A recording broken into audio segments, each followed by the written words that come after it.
우리에게 주신 하나님 말씀 보겠습니다. 우리에게 주신 하나님 말씀 창세기 2장 1절부터 3절까지 말씀입니다. 창세기 2장 1절부터 3절까지 말씀 제가 봉독하여 읽겠습니다. 천지와 만물이 다 이루어지니라. 하나님이 그가 하시던 일을 일곱째 날에 마치시니 그가 하시던 모든 일을 그치고 일곱째 날에 안식하시니라. 하나님이 그 일곱째 날을 복되게 하사 거룩하게 하셨으니 이는 하나님이 그 창조하시며 만드시던 모든 일을 마치시고 그날에 안식하셨음이니라. 아멘. 주님의 말씀입니다. 오늘은 창세기 네 번째 부분인 2장입니다. 언제 끝나나. 이게 제가 강해 설교를 너무 좋아하다 보니까 제가 온누리교에서부터 계속 자랐잖아요. 하영주 목사님 밑에부터 15년을 거기서 배우고 자랐기 때문에 그런지 이 강해 선교만 되면 제가 정신을 못 차리는 것 같아요. 빨리 넘어가야지 이러는데 이 절절에 붙잡혀가지고 넘어가지 못하는 거예요. 다음부터는 조금 이렇게 점프를 해가지고 좀 빨리 뗄 수 있는 방법으로 조금 더 노력해 보도록 하겠습니다. 자, 1장에서 하나님의 천지를 창조하셨어요. 너무 감사하죠. 와우, 너무나 감사합니다. 그리고 2장에 넘어오면 하나님이 창조 후에 오늘 안식을 하셨다고 합니다. 그런데 우리는 이렇게 생각할 수 있어요. 와, 하나님이 얼마나 창조의 과정이 힘드셨으면, 얼마나 힘드셨으면 하나님조차도 안식을 할까? 정말 힘드셨나 보다라고 생각할 수 있을 것 같습니다. 그런데 그게 아니죠. 하나님은 천지 창조를 최선을 다해 창조하신 게 맞습니다. 정말 최선을 다해 그 말씀으로 창조하셨어요. 그런데 우리가 생각하는 것처럼 하나님은 그렇게 힘들어 하시지 않는다는 거예요. 왜? 인간의 육신의 몸이 아니시기 때문에. 그분은 전지전능하시기 때문에 그렇습니다. 그렇기 때문에 전지전능하신 분이 힘들다라는 것은 그 자체가 오히려 불가능한 겁니다. 근데 왜 인간처럼 힘들지도 않았는데 하나님께서는 왜 안식인 쉼을 하셨을까? 저는 오늘 본문을 통해 숨겨진 주님의 마음과 뜻에 대해 한 두 가지 정도로 묵상해보고 싶습니다. 첫째는 우리가 조금 더 살펴보아야 할 말씀 1절의 말씀인데요. 1절 보시면 천지와 만물이 다 이루어지니라 라고 되어 있습니다. 여기서 나오는 두 개가 있는데 바로 천지와 만물이라는 거예요. 자, 천지는 우리가 생각하고 우리가 느끼는 그대로예요. 피조물 모든 것을 가리켜요. 이 땅의 모든 것을 천지를 창조하셨다는 겁니다. 자, 그럼 뒤에 나온 만물은 똑같은 말 아닌가?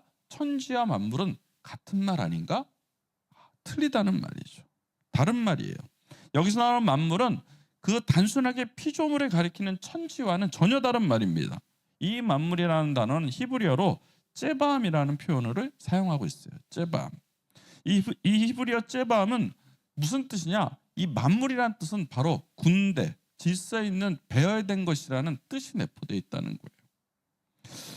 와, 근데 천지와 만물을 창조하셨다. 천지와 군대를 창조하신 건가? 이게 무슨 말일까라고 생각할 수도 있을 거예요. 천지와 군대가 다 이루어지니라. 말이 좀 이상하잖아요. 그런데 이상해요. 왜 군대란 말을 이렇게 사용했을까? 자, 여러분 생각할 때 군대라는 개념에 여러분 다 군대 나오셨죠? 이렇게. 저도 현역입니다. 현역. 저는 29개월 이제 군대 생활하고 왔어요. 군대 지금 몇 개월이에요? 18개월. 그때는 우린 18방이라고 했죠. 18개월은 방이다. 우린 29개월을 저는 하고 왔습니다. 자, 군대라는 개념은 우리가 생각할 때 뭘 느낄까? 군대는 통치와 명령으로 움직이는 조직이라고 생각합니다. 그래서 무조건 복종을 해야 되는 거예요. 말도 안 되는 일이 있어도 충성하고 복종을 해야 되는 게 군대라는 개념입니다. 사실 그런 개념 때문에 군대라는 의미는 이 째밤이란 말을 사용하는 건데 여기엔 놀라운 창조의 비밀, 숨겨진 하나님의 깊은 뜻이 담겨져 있어요. 사랑하는 성도 여러분, 제가 근원적인 질문 하나 드리겠어요. 여러분들은 언제가 가장 행복했습니까? 행복을 꿈꾸었다 생각해 본 적 있어요? 언제 가장 행복했을까? 제가 설교 준비하면서 저는 생각해 봤어요. 저는 언제가 행복했을까? 정말 그 순간에 한순간 확 뒤로는 몇 가지가 있더라고요. 첫 번째는 제가 아내한테 처음으로 사귀자고 프로포즈 했을 때였어요. 우리 아내가 오케이 했을 때. 거절했으면 그게 가장 끔찍한 악몽이 되었을 것 같아요. 아직도 생생하게 기억나요. 그 남양동이라는 그 전철이 있어요. 1호선.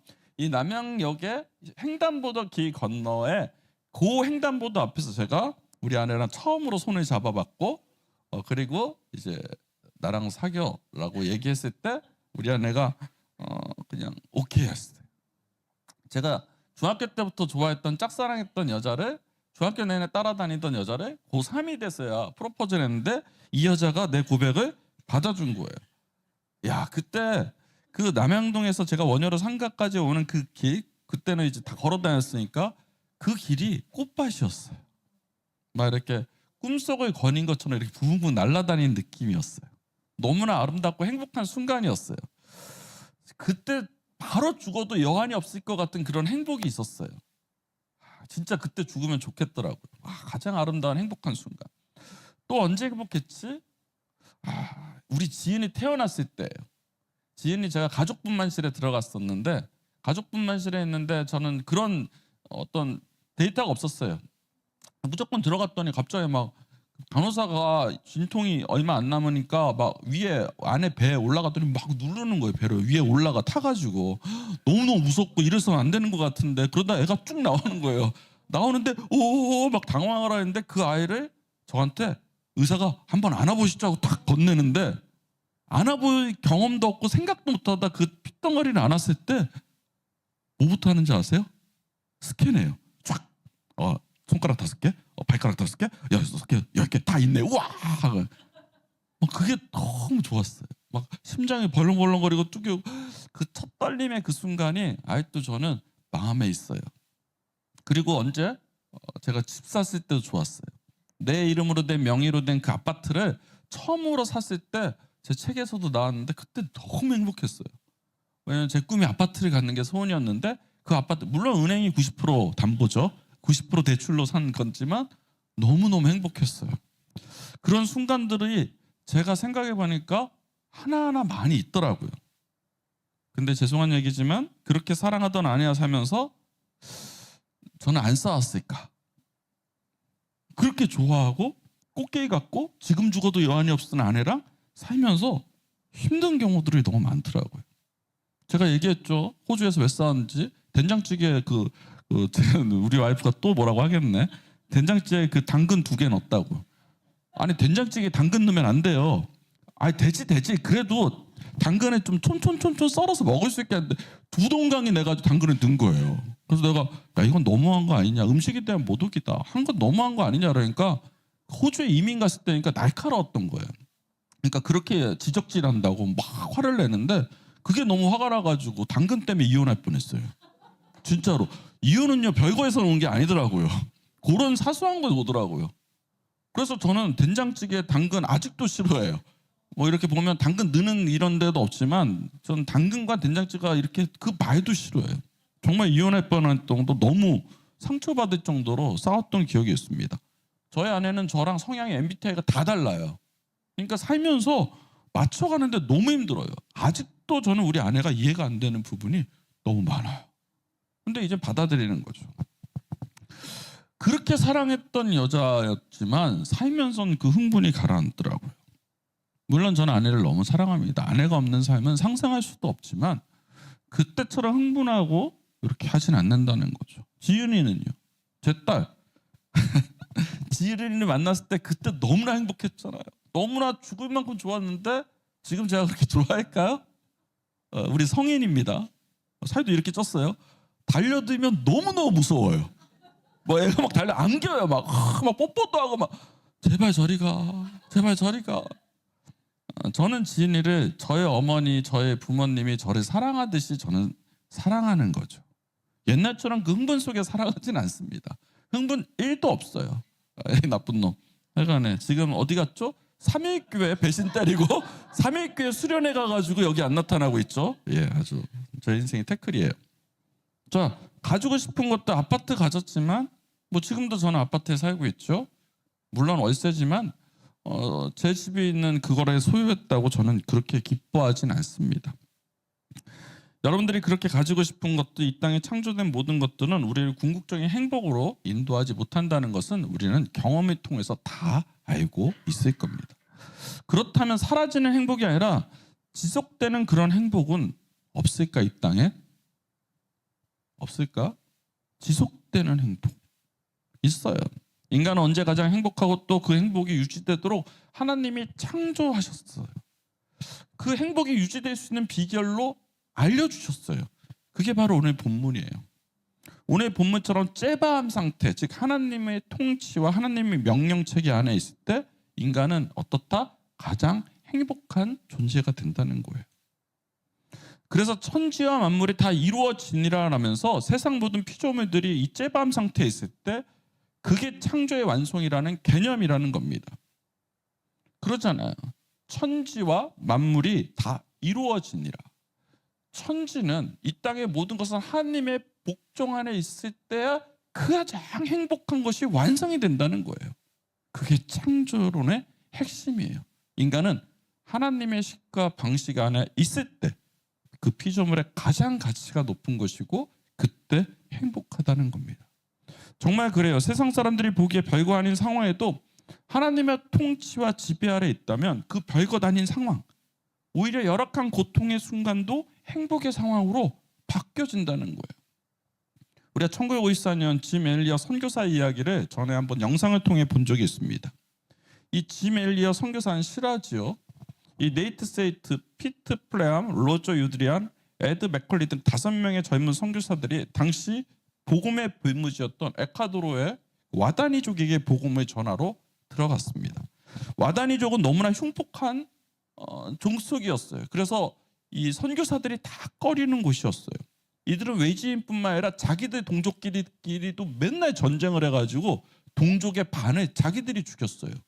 그리고 얘들은 동족을 전쟁에서 이기면 자기의 그 용맹을 과시하기 위해서 그 동족의 살을 뜯어먹는 식인의 풍습이 있던 민족이었습니다. 그런 종족이었어요. 그런 종족에게 모든 사람들이 반대했는데 이 짐 엘리의 선교사 외 4명은 그들에게 복음을 전하러 들어간 거예요. 다 반대했어요. 자, 어떻게 됐습니까? 그렇게 반대해서 들어간 그 선교지에서 복음을 전해서 아름답게 복음이 전파되었더라 라는 것이 가장 좋은 시나리오지만 웬걸? 그들은 전부가 그 와다니족에게 살해를 당합니다. 칼과 창으로 다 죽어버린 거예요. 세상 사람들은 그것이 이제 발표가 되고 그들이 다 와다니족 죽었다라는 걸 타임즈에서 이제 기사를 썼는데 세상 사람들은 모두 분노했어요.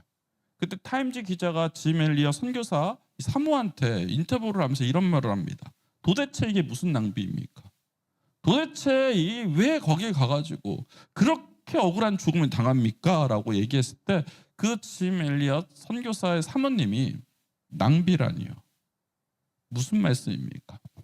우리 남편은 지금 이 순간을 위해서 평생을 준비했고 지금 죽음으로 자기 꿈을 이루었습니다. 라고 얘기를 합니다. 남편이 죽어서 너무나 슬픈 현실을 그녀는 남편이 하나님 안에서 꿈을 이루었다고 표현한 그 장면에서 그 영화를 보는 내내 제가 눈물을 흘릴 수밖에 없었습니다. 그런데요, 그런데 기적이 일어납니다.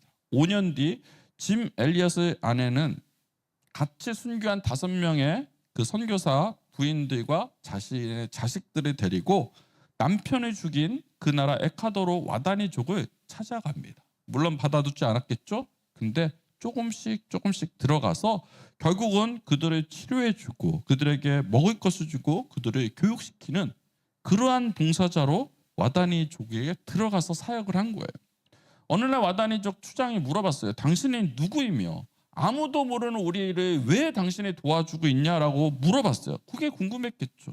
젊은 여자 5명들이 아이들까지 몰고 와가지고 계속 그 부족에 살면서 치료해주고 도와주고 그런 일을 하니까 그때 이 짐 엘리엇 선교사 부인이 얘기합니다. 나는 여기 있는 여자들은 5년 전 당신들이 죽인 그 백인 남자들의 아내와 자식들입니다. 그 추장과 부족이 충격을 받았어요. 원수잖아요. 자기들은 전쟁에서 원수들은 살을 뜯어먹는 그게 풍습으로 있었던 족속이었는데 자기 남편을 죽인 이들을 돕겠다고 여기 찾아온 거예요. 도대체 이해가 안 가는 거죠. 아니 도대체 왜 그렇습니까? 라고 했을 때 그 이유는 바로 예수님 때문이에요. 하나님 때문이에요. 남편이 전하고 싶은 그 복음은 하나님의 사랑입니다. 그리고 복음의 증거예요. 그로 와다니족은 모두가 예수를 영접하는 기적이 일어납니다. 그리고 짐 엘리엇을 죽인 그 청년은, 그때 짐 엘리엇 목사를 선교사를 죽인 그 청년은 와다니족의 최초의 목사가 됐어요. 이후 자신의 남편과 동생인 레이첼과 엘리자베스 두 분은 에콰도르에 있는 인디언 마을로 들어가서 그 인디언 말을 번역해서 성경을 만들고요. 모두가 선교지로 흩어져서 그 에콰도르의 복음을 이 5명들이 이루어갑니다. 그게 영화로 나왔어요. 세상 사람들이 보기에 남편은 죽고 가장 불행할 것 같은 그들은 살면서 가장 행복한 삶이었다고 자사전을 통하여 얘기하고 있다는 거예요. 째바음 상태에 있을 때, 하나님의 복종과 하나님의 명령의 상태에 있을 때 그들은 가장 행복했다는 거예요. 사람을 살리는 행복은 그 어떤 행복과도 비교할 수가 없는 행복입니다. 결국 인간 언제 가장 행복하냐? 오늘 본문처럼 복종과 하나님의 복종과 통제 아래 있을 때, 순종하며 살아갈 때 행복한 삶을 살 수 있다는 거예요. 반대로 가짜 행복은 뭡니까? 신기루 같은 이 땅에 사라져버릴 행복을 쫓아서 사는 사람들입니다. 돈에 따라 살아가고 인기를 따라 살아가고 명예를 따라 살아가는 사람들입니다. 하나님이 주인이 아니고 그 돈과 명예와 인기를 내 마음대로 부리고 싶은, 내가 주인인 그 삶을 사는 사람들, 그것이 가짜라는 거예요. 우리 모두 그런 가짜의 삶을 살지 말고 하나님의 복종과 순종 아래 복음 안에서 사람을 살리는 그 행복한 삶에 도전하는, 진짜 행복을 찾아가는 저와 여러분 되기 주의 이름으로 축복합니다. 오늘 두 번째 우리가 살펴보아야 될 것은 드디어 안식일에 대해 이야기입니다. 안식일을 제정하신 하나님의 뜻. 사실 안식일이라는 이 정확한 말은 창세기엔 나오지 않습니다. 창세기에는 안식하시니라 라고 얘기하고, 안식일이라는 그 말 자체는 출애굽기에 나와요. 출애굽기 20장에 처음 등장하는 말인데, 우리 다 함께 출애굽기 20장 8절 10절 볼게요. 제가 봉독합니다. 안식일을 기억하여 거룩하게 지키라. 여기서 처음 나온 말입니다. 엿새 동안은 힘써 내보는 일을 행할 것이며 일곱째 날은 내 하나님 여호와의 안식일인즉 너나 내 아들이나 내 딸이나 내 남종이나 내 여종이나 내 가축이나 내 문 안에 머무는 객이라도 아무 일도 하지 말라. 네, 주님이 주신 귀한 안식일의 계명입니다. 제가 이미 호주 이민 목회를 할 때요, 우리 교인 중에 한 분이 음식점을 개업을 했어요. 그런데 호주는 사실 음식 장사가 서비스 장사인데, 이게 보통 언제 사업이 잘 되냐면 금요일, 토요일, 주일날, 요 세 날이 가장 잘 되고요. 주로 화요일날 쉬어요. 나머지 날들은 그냥 이 3일을 벌어서 나머지 날을 메꾼다고 보시면 됩니다. 나머지 날은 그냥 많이 비어 있습니다. 이분들이 주일 예배에 근데 자기가 고깃집을 창업했는데 주일 예배 때문에 시험을 드신 거예요. 저에게 찾아와서 물어봤습니다. 목사님, 저희는 고깃집인데 주일 장사 하루를 쉬면 저희가 사업을 유지할 수가 없습니다. 주일 예배 저희가 어떻게 해야 되는 겁니까? 라고 이제 물어보셨어요. 그런 거 목사한테 물으면 어떻게 합니까? 아니, 목사한테 찾아와가지고 주일 예배 드려야 합니까? 라고 하면은 뭐라고 제가 대답할까요? 주일 예배 드려야죠 라고 정답을 얘기하는 거 아닙니까? 근데 그렇게 말하지 않고 제가 주일 예배 드리지 않아도 돼요 라고 하면 전 직무유기 아닌가? 만약 주일 예배 안 드려도 돼 라고 얘기하면 저 천국 가면 저 직무유기로 고발당할 거예요. 저 청문회 열릴 겁니다. 그렇다고 안 돼요, 주일 꼭 나서 예배 드려라고 말할 자신도 없어요. 왜냐하면 그런 장사를 포기하면 이분들이 얼마나 어렵게 산다는 것을 저도 알고 있기 때문에 그렇습니다. 결국은요, 이 질문에 대한 답으로 제가 무슨 말을 해도 나는 욕을 먹고 잘못 걸렸구나 라는 생각이 드는 거예요. 외통수다. 주일 예배 안 드려도 된다라고 하면, 야, 목사가 주일 예배 안 드려도 된다고 그랬어 라라라라 하고 온 동네 소문나고 다닐 거예요. 공식화돼 있고. 주일 예배 드리세요라고 하면, 야, 목사가 피도 눈물도 없네, 이민사회를 몰라라고 또 답답한 목사가 될 것 같아요. 실제로 이게 두 개 꼭 걸리는 말들이에요. 목사가 말하는 순간 다 걸리게 되더라고요. 자, 여러분 같은 거 뭐라고 얘기할까요? 생계 때문에 주일날 내가 장사를 해야 됩니다, 예배를 못 드립니다라는 분들한테 여러분 같으면 뭐라고 대답할까요? 온라인 예배도 없던 시대였어요. 그때 2003년 때니까. 2013년. 저는요, 집사님 두 분에게 이렇게 얘기했습니다. 집사님 두 분에게 죄송한 얘기지만 저는요, 주일은 반드시 지키는 것이 옳다라고 믿습니다. 정답이죠. 그게 계명으로 주어졌잖아요 라고 얘기해 주었어요. 일단은 직무유기를 피하고 보자는 거죠. 일단은 직무유기 피했습니다. 그리고 다시 얘기했어요. 근데 집사님, 저는 개인적으로 집사님이 주일 장사를 할 수밖에 없는 현실을 이해합니다. 하지만 그렇다고 주일 예배를 포기하고 장사를 한다? 그럼 하나님이 좋아하실까? 하나님이 칭찬해 주실까? 하나님뿐만 아니라 집사님 마음은 그럼 편해질까요? 안 편할 거라는 거죠. 하나님도 좋지 않고 집사님 마음도 불편한다면 주일 예배를 어떻게 저버리겠습니까? 주일 예배는 드려야 맞습니다. 그런데요, 주일 예배라는 개념을 조금 더 제가 신학적으로 정리를 해드릴게요. 저는요, 예배의 중요성은 건물 안에 드리는 예배도 중요하지만 그보다 예배는 내 삶의 중심이 하나님께 있느냐 없느냐가 더 중요하다고 봅니다. 지금 이런 고민을 저에게 가지고 와서 상담하는 것 자체가 이미 집사님 마음에는 괴로운 거잖아요. 하나님 마음이 중심이 하나님께 가 있기 때문에 이게 힘드신 거예요. 보통은요, 저한테 말없이 그냥 주일날 장사해요, 생계 때문에 이러고 그냥 장사를 합니다. 그리고 와서 예배 드려달라고 합니다. 근데 집사님은 그게 얼마나 힘들었으면 저를 이렇게 힘들게 할 정도로 와서 질문하는 거잖아요. 그러니까 그 자체에 하나님께서 집사님의 그 속 중심을 보실 거라 저는 믿습니다.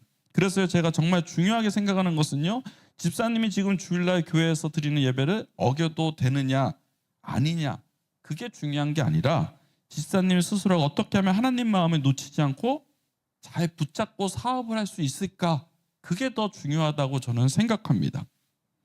정말 그것을 더 고민하는 것이 더 가치 있다고 생각해요. 집사님의 중심이 어디 있는지를 하나님이 아신다는 거죠. 하나님은 우리가 형식이 아닌 진심으로 드리는 예배자를 찾으십니다. 그래서 집사님께서 주일 예배의 삶을 사는 것을 좀 보여주셨으면 좋겠어요. 주일 예배당에서 예배드리는 것도 중요하지만 그보다 매일매일 삶이 삶의 예배자가 되겠다는 그런 다짐이 삶으로 좀 보여줬으면 좋겠어요. 오히려 우리 같은 사람들이 무안할 정도로 주일날 교회 예배당에 와가지고 하나님을 찬양하는 자들이 그렇게 못 살 정도로 그것을 빛과 소금으로 사업을 통해 보여주는 진짜 예배자의 삶에 도전했으면 좋겠습니다. 그리고 우리가 들으면서 그렇다고 예배를 무시하는 게 아니라 들으면서 믿음이 난다고 말씀도 들어야 하니까 반드시 쉬는 화요일에 기독교 TV를 트시고요. 그리고 한 교회를 정해서 꼭 가족이 모여서 예배를 드렸으면 좋겠어요. 헌금과 12조도 그 교회에 하세요. 그렇게 이제 알려줬어요. 그러니까 깊은 고민으로 찾아오신 집사님 얼굴이 환해지셨어요. 왜? 일단은 주일날 장사할 수도 있겠구나. 그리고 화요일날 드리면 되겠구나. 근데 숙제가 주어졌죠. 삶의 크리스찬으로 보여줘야 되는구나. 더 세상 사람들이 그 공격을 못할 정도로 하나님의 말씀에 더 사는 걸 삶으로 보여줘야 되겠구나. 그 다짐을 하고 기도받고 돌아갔습니다. 사실 우리는 안식일의 개념을 너무 율법적으로 그동안 알고 있습니다. 안식일을 주신 이유가 있을 건데 그냥 무조건 일 안 해야 되고 교회에 나가야 하는 그런 날로만 정해져 있다라는 거죠. 중요하죠. 근데 어쩔 수 없는 상황이라는 것도 있잖아요. 그래서 안식일이 주신 정확한 하나님의 의도가 아는 것이 무엇인가가 중요합니다.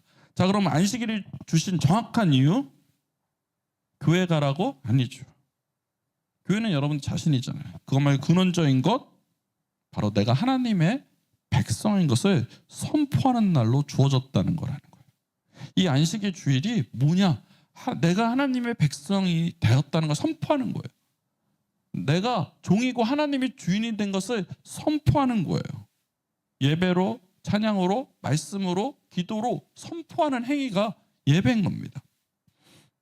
자, 지금부터 400년 동안 노예 생활한 우리 출애굽한 이스라엘 백성에 대해 좀 살펴보도록 하겠습니다.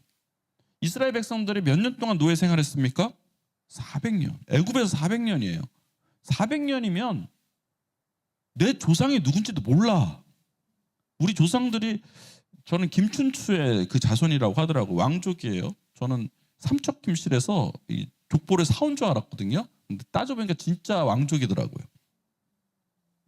근데 400년이면 누구 조상은, 난 진조 할아버지도 성함 모르겠어요, 솔직히. 할아버지는 아나? 갑자기 생각이 안 나네. 워낙 어렸을 때 돌아가셔서.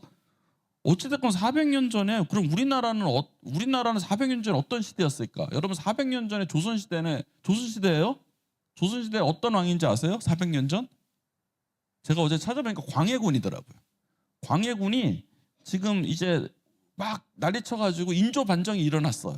그래서 쫓겨나가지고 이제 인조가 왕이 됐던 그 시대더라고요.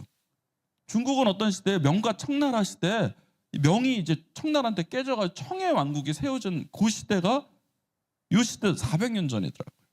이 400년 동안 엄청난 시간이 흐른 거예요.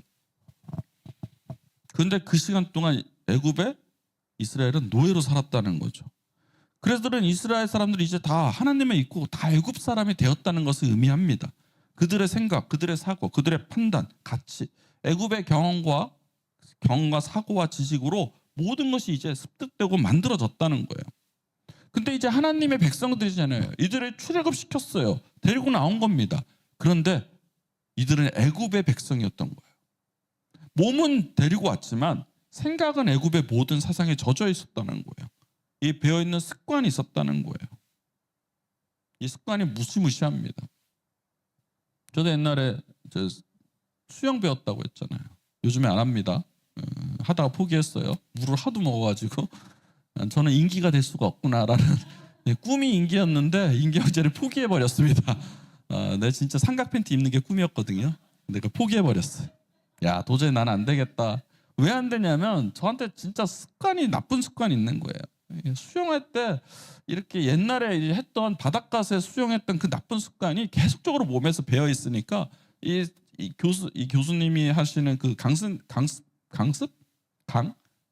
강사님이 하시는 이 강사님이 하시는 그 말을 자꾸 이제 몸이 안 받아들이는 거예요. 습관은 그만큼 무서워요. 근데 400년 동안의 습관이 들은 건 정말 무시무시한 거 아닙니까? 그런데 400년 동안 배어있는 이 습관 중에 가장 중심이 되는 습관 하나가 있었는데 그게 데칸이라는 제도예요. 데칸. 이 데칸 제도는 애굽의 역법입니다. 즉 애굽은 역법에 의하면 일주일이 지금처럼 7일이 아니고 10일이었어요.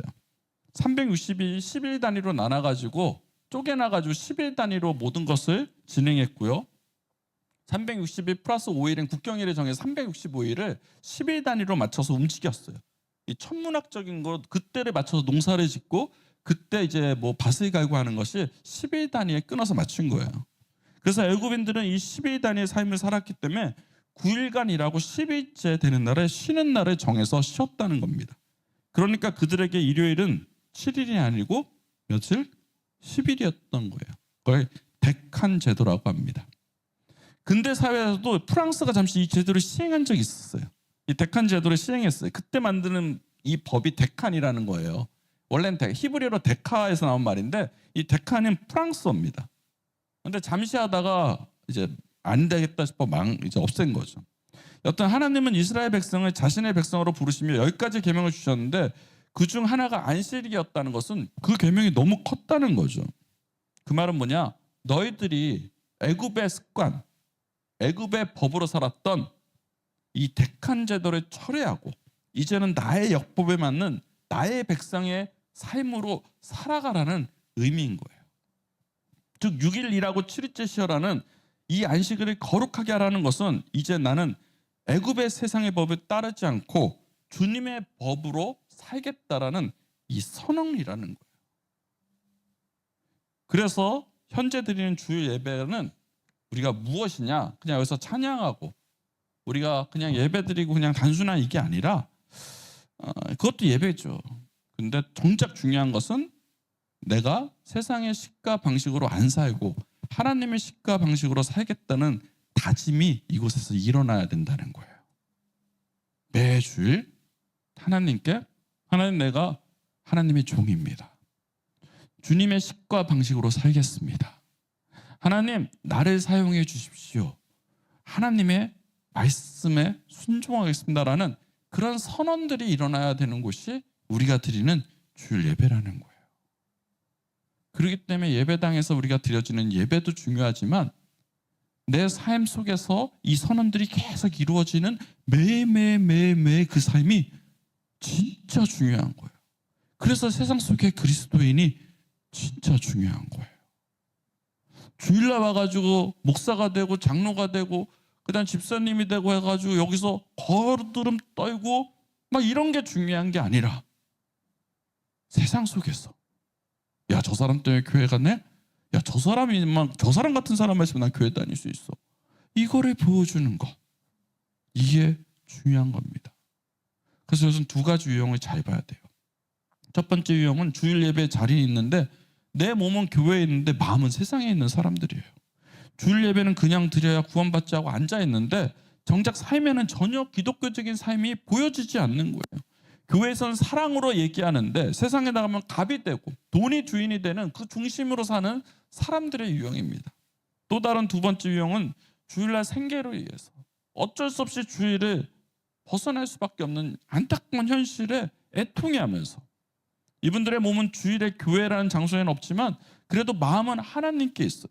그리고 장사를 해도 정직하게 하고 주님 욕먹지 않게 하려 하고 세금도 정직하게 내고 평일에 주님을 바라보겠다고 하면서 그 쉬는 날 자기의 그 쉬는 그 시간을 쪼개서 하나님을 바라보려고 노력하는 사람들이에요. 이 두 가지 유형 어떤 분이 진짜 예배자일까요? 진짜 교인은 누구일까요? 우리가 안식일이 하나님 백성을 선포하고 주님의 백성으로 살겠다는 선언적 행위라 한다면 진짜 누가 안식일을 지키는 자일까? 후자죠. 생계 때문에 예배드리지 못하지만 그럼에도 마음은 주님께 바라보고 있는 그 마음을 보시는 주님을 찬양합니다. 비록 너무나 힘든 사정이라 교회에 나오지 못하지만 세상 속에 그리스도인도 살아가는 사람이 안식일을 지키는 사람이에요. 사랑하는 성도 여러분, 여러분은 어디에 도전하겠습니까?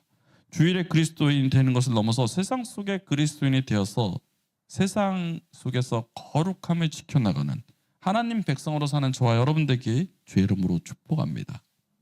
말씀을 정리합니다. 요한복음 5장에 보면 그 유명한 베데스다 연못이 나옵니다. 잘 아시죠? 베데스다 연못. 거기에는 38년 된 병자가 나와요. 38년 동안 일어서지 못하며 구걸하는 그 사람을 예수님이 만나주셨어요. 그리고 예수님은 안식일에 그 환자를 고치셨습니다. 그리고 내 자리를 들고 일어나 걸어가라 라고 말씀해 주셨어요. 병자가 그 38년 동안 누워있는 병자가 자기의 침상을 들고 걸어서 나갔어요. 나은 겁니다. 자, 그런데 이 놀라운 광경을 보고 유대인들은 뭐라고 했습니까? 야, 역시 주님이시다. 은혜가 넘친다. 와, 대단하다라고 말한 게 아니라 왜 안식일에 일을 해? 왜 율법을 어겨? 왜 교회에 나오지 않아? 라고 하는 거예요. 참 인간은 정말 참 못됐어요. 만일 자기들이요 38년 동안 누워있다고 생각해 보십시오. 지금 저렇게 말하는 사람들이 38년 동안 병자였다고 생각해 보세요. 지금 베데스 연못에 들어가면 나올 수 있다는 그 말도 안 되는 희망을 가지고 38년을 누워있다가 예수님을 만났을 때 구원을 받았는데, 그래서 그가 일어나게 됐는데 그럼 얼마나 기쁠까? 미치도록 기쁠 것 같아요. 안식일 할아버지가 나와도 내 병이 고쳐지는 게 더 큰 거 아니에요. 얼마나 은혜가 넘칠까? 얼마나 좋을까? 그런데 자기인 아니라고 그 은혜는 보지 않고 율법만을 바라보는 겁니다. 안식일에 교회에 있었냐 없었냐? 주일 예배 드렸냐 안 드렸냐? 주일에 헌금했냐 안 했냐? 11조 했냐 안 했냐? 하나님은 오늘 우리에게 이렇게 말씀하실 거예요. 뭐가 중요한데? 뭐가 중요한데? 뭐가 중요한디? 뭔데? 하나님은 생명을 보시고 그 마음을 보신다는 거예요. 그게 주님의 방법이에요. 그게 주님이 우리에게 원하는 방법이에요. 그게 주님께서 저와 여러분들에게 살으라고 하는 그런 말씀이에요. 그렇게 살으라는 거예요. 네 중심을 다해서 여호와를 사랑하라는 거예요. 이웃을 사랑하는 거예요. 여러분들 오늘 예배에 어떤 모습으로 안식일을 지키러 오셨습니까? 혹은 여러분들은 어떤 모습으로 세상 속에 살아가고 있습니까? 오늘뿐 아니라 매일의 주인으로 주님을 섬기는 그 삶, 세상 속에 그리스도인 되는 그 삶, 거기에 도전하며 살아가는 저와 여러분 되게 주의 이름으로 축복합니다. 우리 말씀을 생각하시오. 우리 신실하신 우리 하나님을 같이 찬양하며 나가도록 합니다.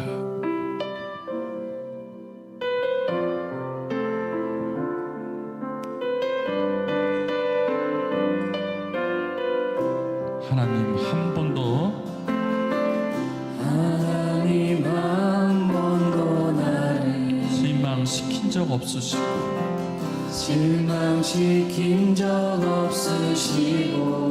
언제나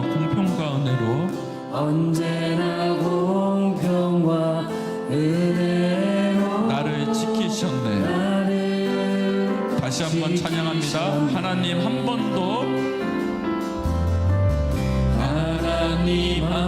번도 나를 실망시킨 적 없으십니다. 주님 하나님은 언제나 공평과 은혜로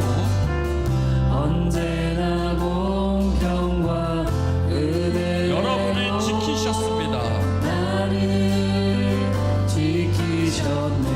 오 신실하신 주님, 오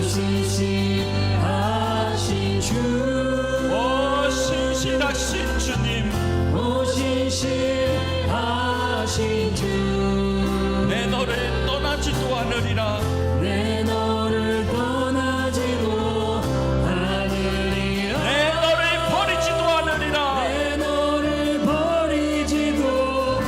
않으리라. 약속하셨던 주님, 그 약속을 지키사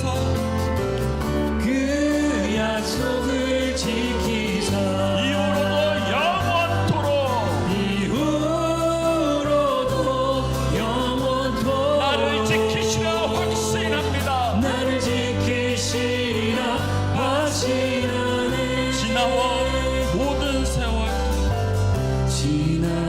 모든 세월들 돌아보아도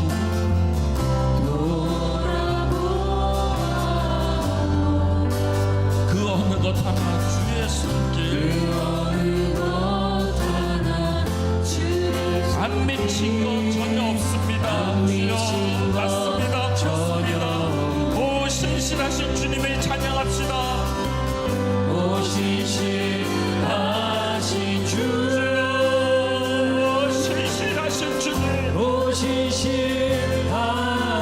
주, 내 너를 떠나지도 않으리라. 내 너를 버리지도 않으리라.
신실하신 주, 오 신실하신 주, 내 너를 떠나지도 않으리라, 내 너를 버리지도 않으리라, 약속하셨던 주님, 그 약속을 지키사 이후로도 영원토록 나를 지키시리라 확신하네.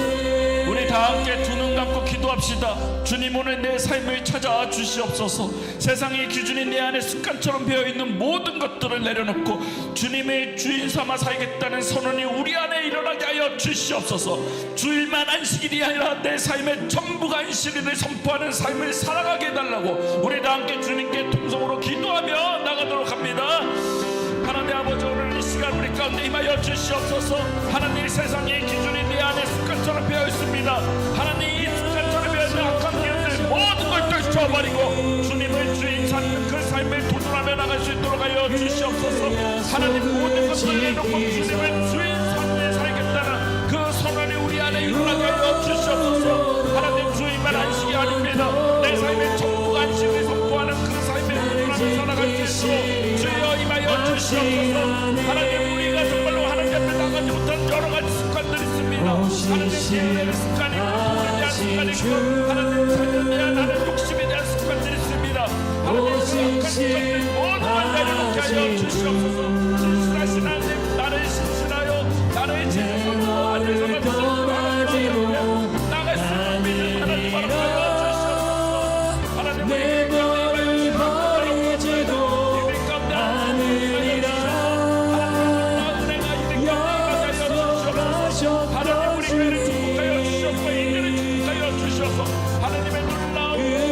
약속을 지키자 하나님이 내 가운데 임하게 하여 주시옵소서. 하나님이 영원토록 우리 가운데 임하게 하여 나를 주시옵소서. 지키시리라 오 확신하신 주, 오 신실하신 주, 주님을 신실하십니다. 오 신실하신 주, 아멘. 주님은 신실하십니다. 내 너를 떠나지도 않으리라, 내 너를 버리지도 않으리라, 약속하셨던 주님, 그 약속을 지키사 그 약속을 지키사 이후로도 영원토록 이후로도 영원토록 나를 지키시라 확신하네. 나를 지키시리라 확신하네. 하나님 아버지, 그렇습니다. 신실하신 주님을 찬양합니다. 주님은 나를 떠나지도 않겠다 하시며 나를 버리지도 않겠다 하셨습니다. 하나님, 주님은 사랑으로 우리를 붙잡아 주시고 죄인된 우리를 살려주셨습니다. 하나님, 이 복음의 사랑을 증거하는 우리의 삶이 되게 하여 주시옵소서. 예수 그리스도의 사랑을 증거하는 삶이 매일매일 삶 가운데 일어나게 하여 주시옵소서. 하나님을 찬양하며 하나님을 드러내는 그 삶에 도전하며 살게 하여 주시옵소서. 하나님, 매일매일이 안식이 되는 그 삶을 살아가게 하여 주시옵소서. 나의 주인이 하나님인 되심을 선포하는 우리 더 좋은 세상 교인들 되게 하여 주시옵소서.